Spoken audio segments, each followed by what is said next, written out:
I'm Tom Migot from Tom Migot Photography, and today we're going to cover a very important factor in the exposure triangle, the ISO. If you haven't watched already the video on the exposure triangle, I invite you to do so.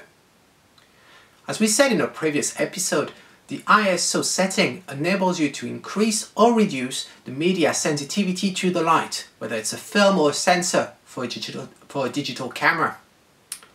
Most digital cameras out there on the market would enable you to change this ISO setting from 100 ISO up to 1600 ISO.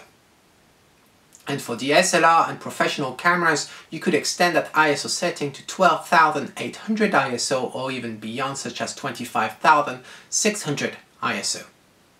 Let's have a look at the ISO settings scale. Most of the time, the lowest value you can get for the ISO setting is 100.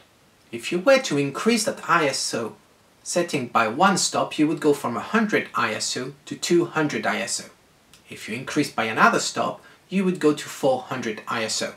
You increase again by one stop, you would get 800 ISO.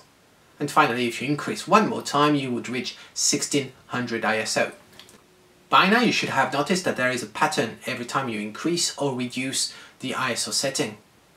Indeed, every time you increase or reduce the ISO by one stop, you're in fact either doubling the amount of information coming from the light or reducing by 2 the amount of information coming from the light.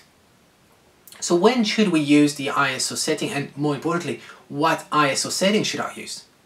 Well, when it's a sunny and overcast day, you'd be good with 100 ISO. But if you were moving to a shady area, then you could probably use 200 ISO or 400 ISO. When shooting in the evening, in dark places or at night, you would be able to use 800 ISO and beyond. There are exceptions when it comes to ISO setting, such as shooting wildlife photography or sport photography, where you could do with high ISO. I won't go into the detail today, but we'll cover this in next episodes. There is one drawback when using high ISO in your photography, and that phenomenon is called noise. What it is you end up having some pixels of color such as blue or green or even red. And that comes from the fact that as you increase the ISO, the current that travels your sensor increases as well, making it more sensitive to the light.